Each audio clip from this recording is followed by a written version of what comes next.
Hello everyone, आप सभी का वेलकम है मेरे यूट्यूब चैनल पे। ये मेरे यूट्यूब चैनल का पहला वीडियो होने वाला है, तो आप सभी से हम्बल रिक्वेस्ट है, please like, subscribe and share करना ना भूलें, क्योंकि इसके थ्रू आपको बहुत सारे हिंदी क्लास 12 चैप्टर्स के एक्सप्लेनेशंस मिलेंगे। आज हम पढ़ेंगे आईएससी क्लास 12 का पहला चैप्टर पुत्र प्रेम, जो कि एग्ज़ाम पॉइंट ऑफ व्यू से बहुत इम्पोर्टेंस होल्ड करता है। तो इस चैप्टर को पढ़ने से पहले मैं आपको थोड़ा बैकग्राउंड इसमें बता देना चाहती हूँ। इस चैप्टर के राइटर हैं मुंशी प्रेमचंद, जो कि बहुत फेमस राइटर हैं, हिंदी में सबसे ज़्यादा प्रचलित हैं वो। उन्हें सम्राट भी कहा जाता है, उपन्यासों का सम्राट। उनका जन्म उत्तर प्रदेश के वाराणसी के निकट लमही ग्राम में हुआ था और पुत्र प्रेम के कहानी के रचयिता भी प्रेमचंद हैं। आप सभी को बताना है कि ये प्रेमचंद उर्दू में किस नाम से कहानियाँ लिखा करते थे। प्लीज़ आंसर कमेंट में ज़रूर लिखिएगा। Let's begin with our chapter. इस चैप्टर में हम देखेंगे कि कैसे लालच जो है वो हृदयहीनता का कारण बन सकता है। इस चैप्टर के मुख्य पात्र से कहानी की शुरुआत होती है। बाबू चैतन्य दास, जिन्होंने अर्थशास्त्र खूब अच्छे से पढ़ा था और केवल पढ़ा ही नहीं था, उसका यथा योग्य व्यवहार भी करते थे, अर्थात उसको अपने जीवन में उसी तरीके से वो अपनाते भी थे। अर्थशास्त्र को बहुत अच्छे से वो फॉलो करते थे अपने लाइफ में। वो वकील थे पेशे से और 2-3 गाँवों में उनकी ज़मींदारी भी थी। बैंक में भी कुछ रुपए रखे हुए थे उन्होंने, और इतना सब पैसा, ज़मींदारी उनको उनके अर्थशास्त्र से ही मिला था। लेकिन वो बहुत कंजूस किस्म के इंसान थे, हम कह सकते हैं, क्योंकि अगर उनके सामने कोई ऐसा खर्चा आता जिससे ना उनका फ़ायदा हो रहा है और ना ही किसी अन्य पुरुष का, तो वो उसका गला दबा देते थे निर्दयता से। अर्थात वो उस ऐसे व्यर्थ के खर्चे करने से वो बचा करते थे। व्यर्थ के खर्चे को वो विष के समान, मतलब जहर के समान समझते थे। अर्थशास्त्र के सिद्धांत, मतलब अर्थशास्त्र के प्रिंसिपल्स उनके जीवन में बहुत इम्पोर्टेंट रोल प्ले करते थे। बाबू चैतन्य दास के 2 पुत्र थे। बड़े का नाम था प्रभुदास और छोटे का शिवदास। दोनों एक ही कॉलेज में पढ़ते थे। उनमें केवल एक श्रेणी का अंतर था। श्रेणी मतलब एक स्टैंडर्ड का अंतर था। दोनों ही उनके बेटे बहुत चतुर, होनहार और युवक थे। लेकिन प्रभुदास से चैतन्य दास ज़्यादा प्रेम करते थे अपने बड़े बेटे से, क्योंकि उन्हें लगता था कि वो कुछ अच्छा करेगा और कुछ बन के उनका नाम रोशन करेगा। वे अपने बेटे प्रभुदास को विद्योन्नति के लिए इंग्लैंड भेजना चाहते थे। उसे बैरिस्टर बना के वो चाहते थे कि उनका जीवन की सबसे बड़ी इच्छा पूरी हो जाएगी। वो उसे बैरिस्टर बनाना चाहते थे, किंतु जैसा उन्होंने सोचा था ऐसा नहीं होता है, क्योंकि अचानक से प्रभुदास की तबीयत बहुत ज़्यादा ख़राब होने लगती है। बीए की परीक्षा देने के बाद उसे ज्वर आने लगता है, मतलब वो बीमार पड़ जाता है। डॉक्टरों की दवा होने लगी। 1 मास तक नित्य डॉक्टर साहब आते रहे। 1 महीने तक लगातार डॉक्टर आते रहे इलाज करने के लिए, लेकिन उसका बुखार कम न हुआ। तो डॉक्टर बदल दिए गए, दूसरे डॉक्टर का इलाज होने लगा, क्योंकि चैतन्य दास ने सोचा कि हो सकता है दूसरे डॉक्टर से बेनिफिट हो, थोड़ा असर दिखे इस इलाज का। लेकिन उससे भी कोई फ़ायदा नहीं हुआ। प्रभुदास की जो तबीयत थी वो दिनों दिन और भी छिड़ होती जा रही थी, मतलब और भी वो कमज़ोर होता चला जा रहा था।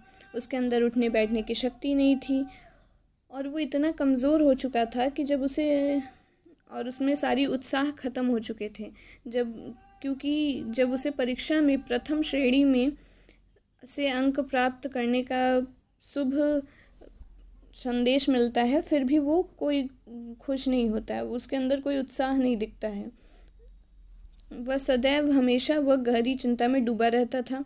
उसे लगता था कि उसका जीवन एक बोझिला हो गया उसके लिए। ऐसे ही बहुत दिन तक उसका इलाज चलता रहा। लेकिन एक दिन चैतन्य दास ने डॉक्टर साहब से पूछा कि क्या बात है, 2 महीने हो गए अभी तक दवा का कोई असर नहीं हो रहा। डॉक्टर ने संदेहजनक उत्तर दिया। मतलब डॉक्टर ने संदेहजनक मतलब सस्पिशन में, शंका में उत्तर दिया। डॉक्टर का ऐसा मानना था कि ट्यूबरक्यूलोसिस हुआ है। ट्यूबरक्यूलोसिस मतलब टीबी, जिसे आम भाषा में बोलते हैं।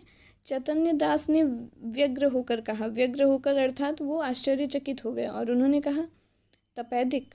ट्यूबरक्यूलोसिस को ही तपेदिक हिंदी में कहा जाता है। तो चैतन्य दास को शौक लगा कि उनके बेटे को तपेदिक कैसे हो गया। तो उन्होंने शौक होकर पूछा, क्या तपेदिक हो गया है?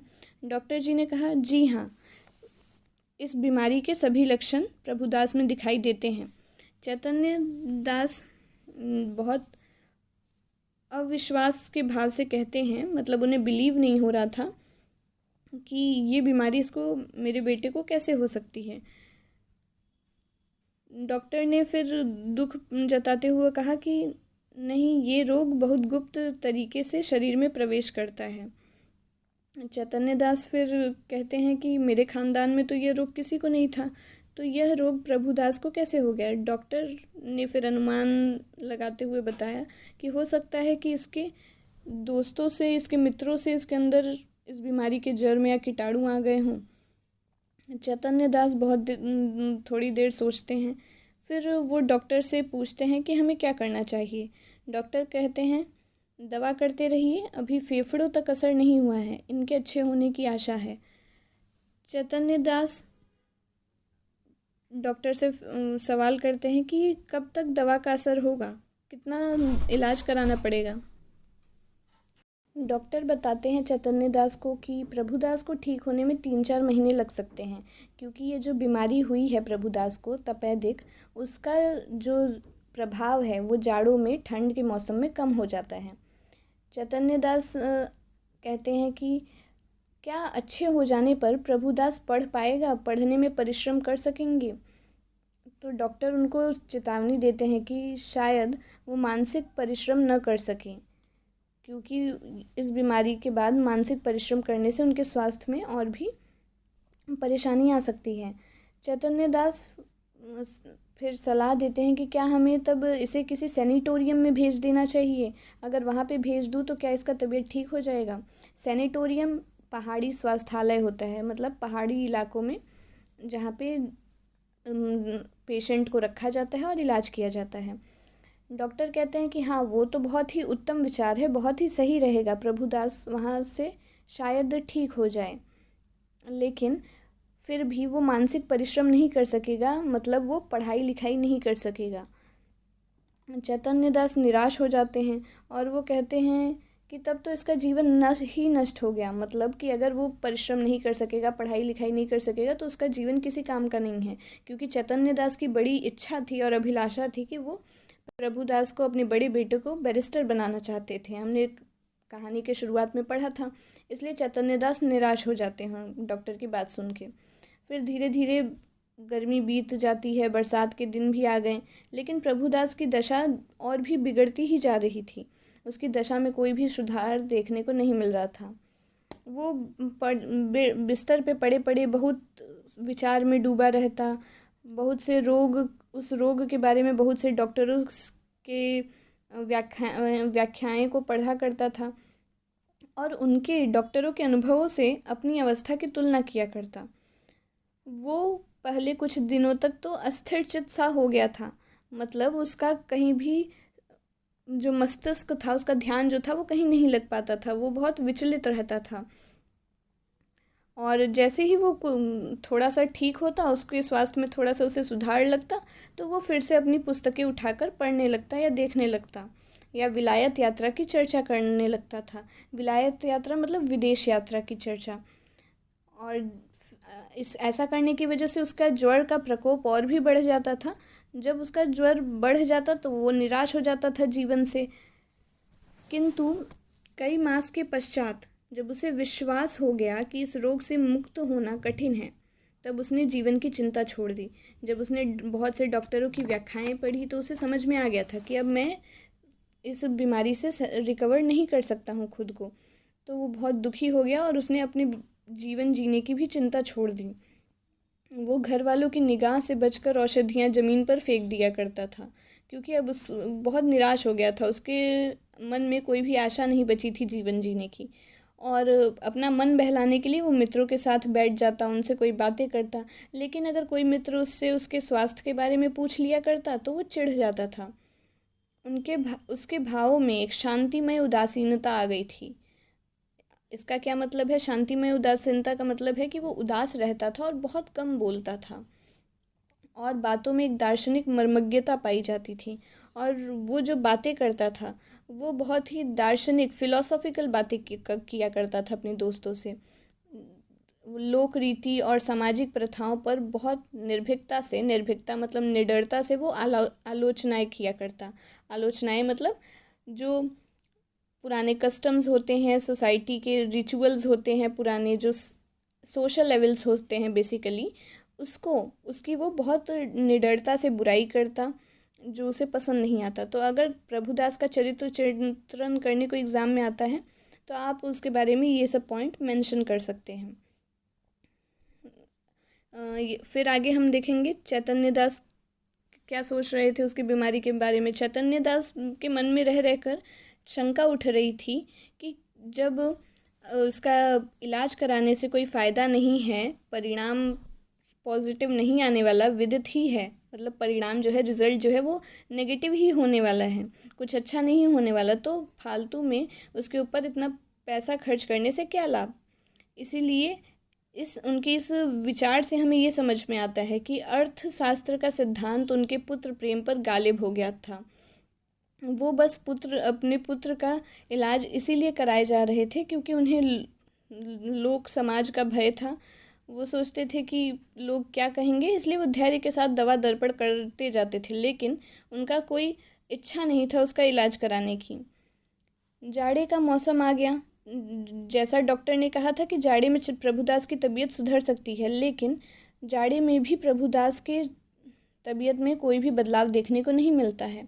तो चैतन्य दास अपने पुत्र के पास बैठे हुए थे, उसको देख रहे थे और डॉक्टर साहब से पूछते हैं, सवाल करते हैं कि क्या अब तो जाड़ा भी आ गया, क्या अब इसका तबीयत ठीक हो जाएगा? डॉक्टर साहब बोलते हैं, बिल्कुल नहीं, अब रोग और भी दुसाध्य होता जा रहा है। दुसाध्य मतलब कि और भी कॉम्प्लेक्स हो गया है, बहुत ही जटिल हो गया है, ये अब नहीं सही हो सकता। चैतन्य दास तब कठोर स्वर में कहते हैं, उनको गुस्सा आ जाता है कि डॉक्टर ने पहले तो बोला था कि ये ठीक हो जाएगा, लेकिन अब डॉक्टर कह रहे हैं कि रोग दुसाध्य हो गया है। तो चैतन्य दास कहते हैं, तब आप लोग मुझे इस भ्रम में क्यों डाले हुए थे कि जाड़े में अच्छा हो जाएगा मेरा बेटा? इस प्रकार आप अपना मतलब साधने के लिए ऐसा कह रहे थे, मतलब आप सज्जन इंसान नहीं हैं। चैतन्य दास डॉक्टर के ऊपर गुस्सा करते हैं और कहते हैं कि तब आपने मुझे भ्रम में क्यों रखा? आपको सच सच बताना चाहिए था कि जाड़े में भी ये नहीं ठीक होगा। डॉक्टर ने फिर बहुत पोलाइटली नम्रता से कहा, उन्हें समझाया कि ऐसी दशाओं में केवल हम अनुमान कर सकते हैं, और अनुमान मतलब गेस जो हम करते हैं वो हमेशा सत्य हो ये ज़रूरी नहीं है। हाँ, हमें पता है आपकी ज़ेरबारी हुई है, ज़ेरबारी मतलब पैसे बहुत खर्च हुए हैं, लेकिन मैं आपको विश्वास दिलाता हूँ कि मेरी इच्छा आपको भ्रम में डालने की नहीं थी। शिवदास जो उसका छोटा बेटा था, अब वो भी अपनी पढ़ाई से छुट्टियाँ मिली थी तो वो आया हुआ था अपने घर पे। वो भी अपने पापा के पास कमरे में आ जाता है और डॉक्टर साहब से बोलता है कि आप पिताजी की कठिनाइयों का स्वयं अनुमान कर सकते हैं, अगर उनकी बात नागवार लगी तो उन्हें क्षमा कीजिएगा। शिवदास बहुत ही समझदार और सुलझा हुआ बेटा है। वो अपने पिता को डिफेंड करते हुए डॉक्टर से कहता है कि मेरे पिताजी को क्षमा कीजिएगा अगर उनकी बातें आपको नागवार लगी, बुरी लगी तो, लेकिन आपको तो पता है कि वो कितनी कठिनाइयों में है, वो कितना दुखी हैं बड़े भाई के बीमारी से। चैतन्य दास ने छोटे पुत्र की ओर वात्सल्य की दृष्टि से देखा। वात्सल्य मतलब कि बच्चों के लिए जो प्रेम होता है पेरेंट्स के मन में, उसी को वात्सल्य कहते हैं, वात्सल्य रस। तो वो उसको बहुत प्यार से देखते हैं और कहते हैं, तुम्हें यहाँ आने की क्या ज़रूरत थी? मैंने तुम्हें कितनी बार कहा है कि यहाँ मत आया करो। वो नाराज़ हो जाते हैं शिवदास से। शिवदास लज्जित हो गया, मतलब डॉक्टर के सामने वो थोड़ा शर्मा गया और कहा कि ठीक है पिताजी, मैं अभी चला जाता हूँ, आप नाराज़ ना होइए। मैं केवल डॉक्टर साहब से ये पूछना चाहता था कि भाई साहब के लिए अब क्या करना चाहिए, हम क्या करें कि ये ठीक हो जाए। तो डॉक्टर साहब ने सजेशन दिया, बताया कि अब तो केवल एक ही उपाय है, एक ही साधन है, इसे इटली के किसी सैनिटोरियम में भेज देना चाहिए। चैतन्य दास ने सजग होकर पूछा, कितना खर्च होगा? चैतन्य दास के ये पूछने पे डॉक्टर ने बताया कि ज़्यादा से ज़्यादा 3,000 रुपये लगेंगे और 1 साल रहना होगा वहाँ पे। तो फिर चैतन्य दास शंका में पड़ जाते हैं और वो पूछते हैं कि क्या वहाँ से अच्छे होकर आ जाएगा मेरा बेटा, वहाँ पे जाके ठीक हो जाएगा? डॉक्टर बताते हैं, नहीं, यह तो एक भयंकर रोग है, बहुत ही खतरनाक रोग है। साधारण बीमारियों में तो अनुमान लगाया जा सकता है, लेकिन इस बीमारी का कोई संभावना नहीं है कि पूरी तरीके से वो ठीक होके आ जाए, लेकिन आपको संतुष्टि मिल जाएगी कि मैंने जो जो कर सकता था वो मैंने अपने बेटे के लिए किया। यहाँ पे तकसीन, तकसीन का मतलब है संतोष हो जाएगा, आपको यह तकसीन हो जाएगा, संतोष हो जाएगा कि मैं अपने बेटे के लिए जो कर सकता था मैंने कर दिया। आधी रात तक घर में प्रभुदास को इटली भेजने के प्रस्ताव पर वाद विवाद होता रहा, मतलब बातचीत होती रही। फैमिली वाले जो थे, चैतन्य दास, उनकी बीवी तपेश्वरी, अभी तपेश्वरी के बारे में हम आगे पढ़ेंगे, और उनका छोटा बेटा शिवदास, सब आपस में डिस्कशन कर रहे थे कि क्या हमें चैतन्य दास को इटली भेजना चाहिए या नहीं। तो नेक्स्ट वीडियो में हम इसका, इस डिस्कशन का क्या रिज़ल्ट निकलता है उसके बारे में देखेंगे। ये चैप्टर बहुत ही बड़ा है, इसलिए हम इसका एक्सप्लेनेशन 2 पार्ट्स में लेके आएंगे। Thank you. Please like, share और सब्सक्राइब ज़रूर कीजिएगा।